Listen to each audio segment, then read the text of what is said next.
हम लोगों के पाहुन भी लगेंगे। इसलिए एक बार सभी लोगों से आग्रह करता हूं, जय श्री राम, जय श्री राम। अब मैं वैसे अपने नेता और उप मुख्यमंत्री जी से आग्रह करूंगा, जो आप मां जनक जननी सीता माता की धरती को एक बार संबोधित करें। सबसे पहले बोलिए सीता मैया की, राजा रामचंद्र की जय सीताराम।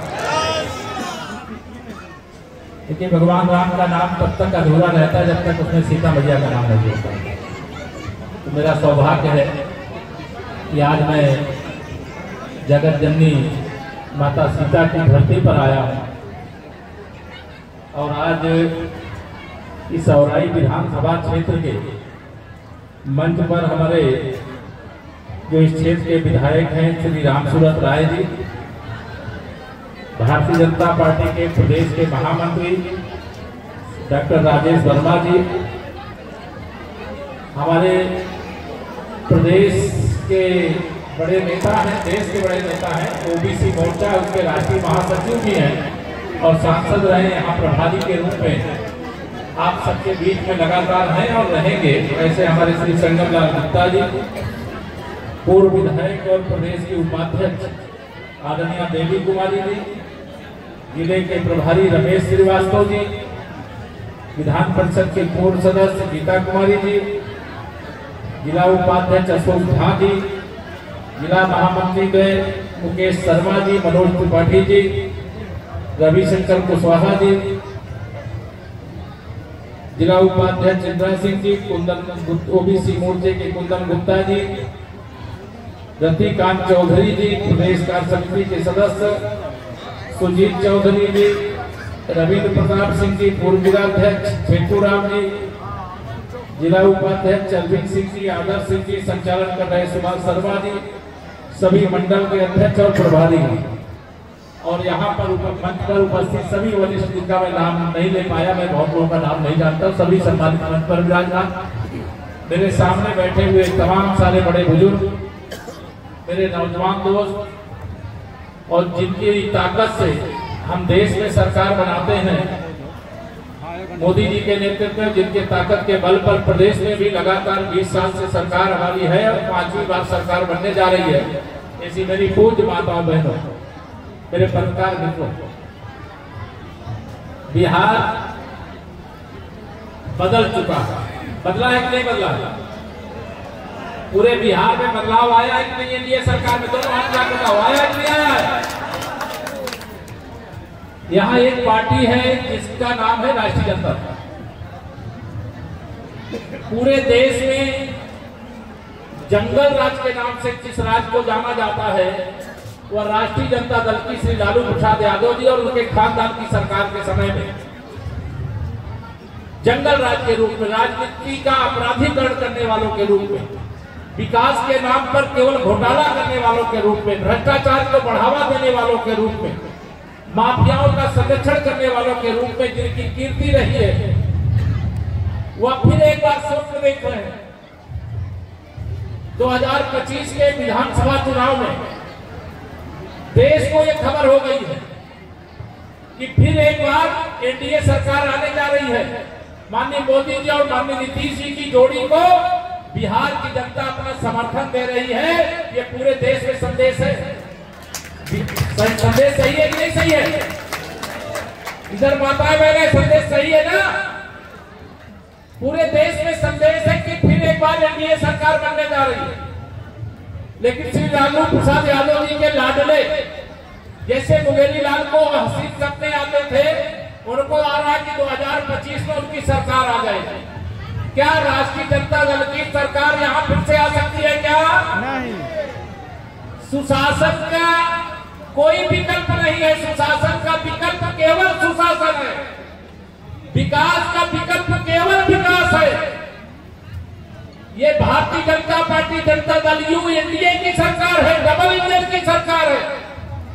माननीय मोदी जी गरीबी के दलदल का जीवन क्या होगा वो जानते हैं और वह दुख दूर करने के लिए लगातार 13 वर्ष से तपस्या कर रहे हैं प्रधान सेवक के रूप में, प्रधानमंत्री के रूप में, वह एक दिन का भी अवकाश लिए बगैर गरीबों के कल्याण के लिए, महिलाओं के सशक्तिकरण के लिए, युवाओं के उज्जवल भविष्य के लिए, किसानों की आमदनी बढ़ाने के लिए और गांव-गांव में। अभी मैं यहाँ पूछ रहा था, हमारे सब वरिष्ठ नेतागण बता रहे थे, पहले यहाँ आने जाने की सड़क भी नहीं थी, दोनों हाथ में दोनों सड़क नहीं थी, अब है कि नहीं है?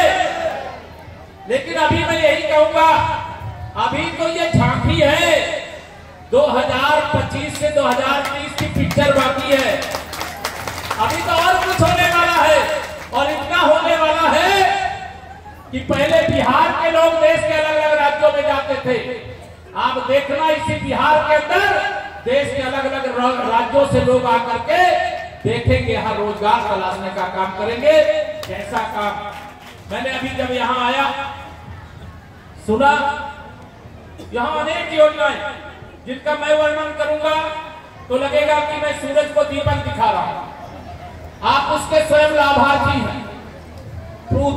ये बिहार की 1.25 करोड़ माताओं बहनों को अपना रोजगार स्वयं खड़ा करने के, केवल घर के चूल्हा चौका में व्यस्त रहने वाली अब माताएं बहनें नहीं है, वह भी अपने दम पर कमाई कर सके। इसके लिए बिहार की 1.25 करोड़ महिलाओं के खाते में 10-10 हजार रुपया भेजा गया कि नहीं भेजा गया? अब पहले जब ये कांग्रेस और लालू यादव जी वाली पार्टी, राष्ट्रीय जनता दल या सरकार में होते थे, अगर 10,000 भेजते तो 1,500 रुपया आपको मिलता, 8,500 रुपया श्री लालू यादव जी और श्रीमती सोनिया गांधी जी के पार्टी के नेताओं की जेब में चला जाता। मोदी जी ने ऐसा काम किया, जब पहली बार प्रधानमंत्री बने, प्रधानमंत्री जनधन योजना का खाता खुलवाया, कोई बिचौलिया बीच में छोड़ा नहीं, चाहे दिल्ली से पैसा भेजा जाए, चाहे पटना से पैसा भेजा जाए, सीधा आपके खाते में आता है कि नहीं आता है? दोनों हाथ में आता है कि नहीं आता है? ये बानी मोदी जी हैं, इसलिए मुमकिन हुआ है। आजकल ये विरोधी मोदी जी को प्रधानमंत्री की कुर्सी से हटाना चाहते हैं और यही विरोधी बिहार से नीतीश कुमार जी को मुख्यमंत्री की कुर्सी से हटाना चाहते हैं। लेकिन मैं इनको बताना चाहता हूं, मोदी जी ने लक्ष्य दिया है 2047 तक विकसित भारत और विकसित बिहार बनाने का। अभी 2047 तक नो वैकेंसी, अभी न तो मुख्यमंत्री की कुर्सी खाली है और न प्रधानमंत्री की कुर्सी खाली है। विकसित भारत बनाना है, संपन्न भारत बनाना है, दुनिया की सबसे ताकतवर हमारी सैन्य शक्ति है। अभी आपने देखा है, जब हमारे पहलगाम में जो हमारे ही देश के नागरिक थे, घूमने के लिए गए थे, वहां पर पाकिस्तान में प्रशिक्षण प्राप्त आतंकवादी आए और महिलाओं को अलग किया, पुरुषों को अलग किया, पूछा तुम हिंदू हो कि मुसलमान हो? जो हिंदू थे उनको मौत के घाट उतारने का काम